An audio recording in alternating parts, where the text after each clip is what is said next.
You've got to at least try and get to a question in relative time. Don't forget we're having a big debate shortly on it. OK, I'll ask a question. Will she agree with us? Will she agree with us that to control our borders, we must come out of the ECHR, enabling us to deport all illegal immigrants within a week of arrival?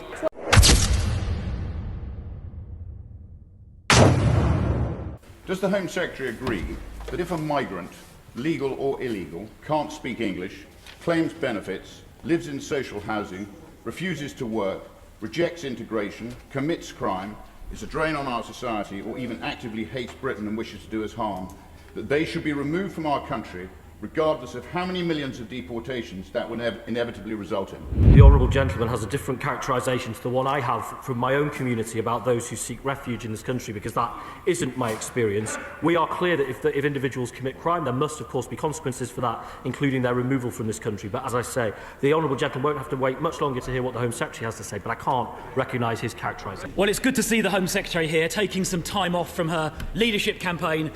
She is quite clearly preparing a one-in, one-out policy for number 10 Downing Street. Now, the Home Secretary has announced she wants to replace the government's entire immigration policy with Denmark's. Is that because the government has failed so badly in the year and a half since the election? Because since the election, illegal channel crossings have surged 55%, up to 62,000. New asylum claims have reached a record ever. And the numbers in asylum hotels have actually gone up under this government. And in just the 75 days since she became Home Secretary, 10,000 illegal immigrants have crossed the English Channel. But the Home Secretary... Oh, sorry. You've got to at least try and get to a question in relative time. Don't forget we're having a big debate shortly on it. OK, I'll ask a question. Will she agree with us? That to control our borders, we must come out of the ECHR, enabling us to deport all illegal immigrants within a week of arrival? Well, Mr. Speaker, I think we can all agree that the Honourable Gentleman's leadership campaign is going absolutely nowhere. Let me tell him once again, his party reverts to an unworkable solution, a total gimmick, just like their failed Rwanda plan, £700 million spent and a total of 4 volunteers returned. Always from the party opposite, gimmicks and solutions that would never ever work. What you get from this government is a track record of an increase in removals based on what we inherited from that government and a proper plan that will fix this broken system. Chris Phil. Well, unlike her leader, our leader is not going anywhere. Our leader's not going anywhere, but hers most certainly is. She talks about out of number 10.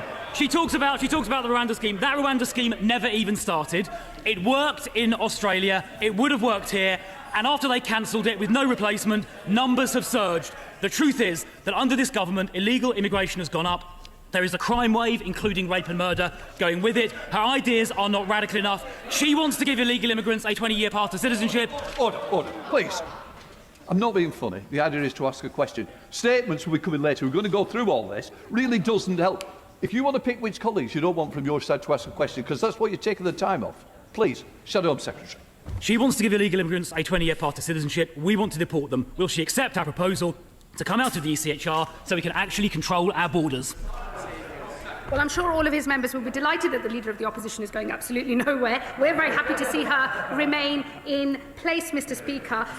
This government will not come out of the European Convention on Human Rights. What we are going to do is reform the way that Article 8 in particular is applied to immigration rules within our country. That is because this government rolls up its sleeves and does the actual hard work of governing, unlike his party, which just gave up altogether. Thank you, Mr. Speaker. Last October, a Sudanese small boat illegal immigrant murdered 27-year-old Rhiannon White by stabbing her 23 times with a screwdriver.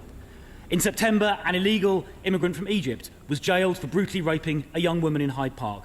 And just last week, an Iranian and 2 Egyptian small boat illegal immigrants were committed for trial for the rape of a 33-year-old woman on Brighton Beach.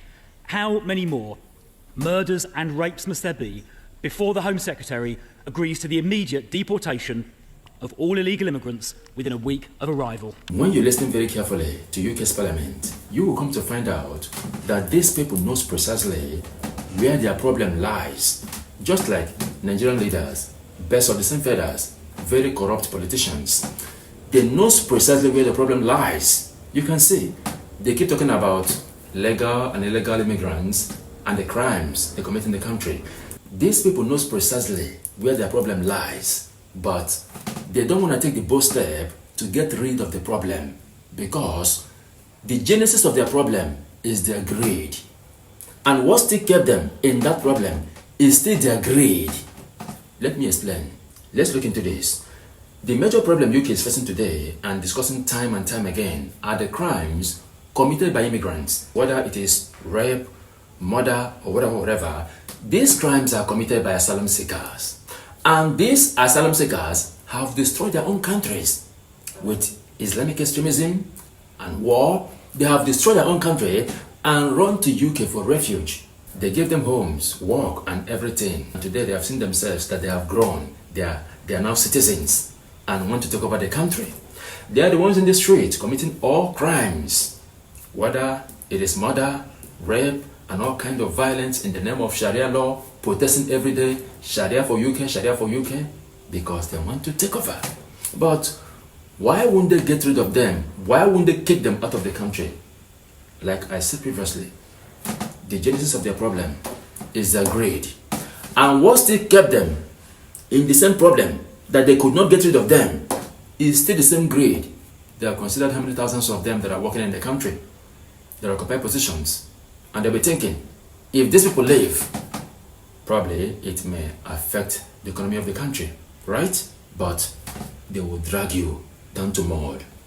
Islam will drag you down to mud, because this is the problem you brought upon yourself, UK. What UK is suffering today is the problem they brought upon themselves for their greed. Have you forgotten?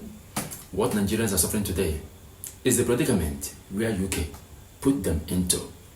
UK took the power and gave to Muslims in Nigeria. They took the power and gave to Fulanese in Nigeria and told them, never allow Igbo man to rule again. They even engraved it as a warning to Fulanese on Nigerian money, Naira. Never allow Igbo man rule again. You see that? So the bloodshed and everything Nigerians are suffering today in the hand of Fulanese and Islam was caused by UK. Do you think UK is going to walk scot-free? No. Because there is nemesis. There is retribution. What goes around comes around. United Kingdom, UK, took power and gave to Fulanese, the Muslims in Nigeria, and told them never allow Igbo man rule again. Why? Because the percentage they wanted to be taken from Nigerian resources was too much. Igbo people said no. If you take this, our people will suffer.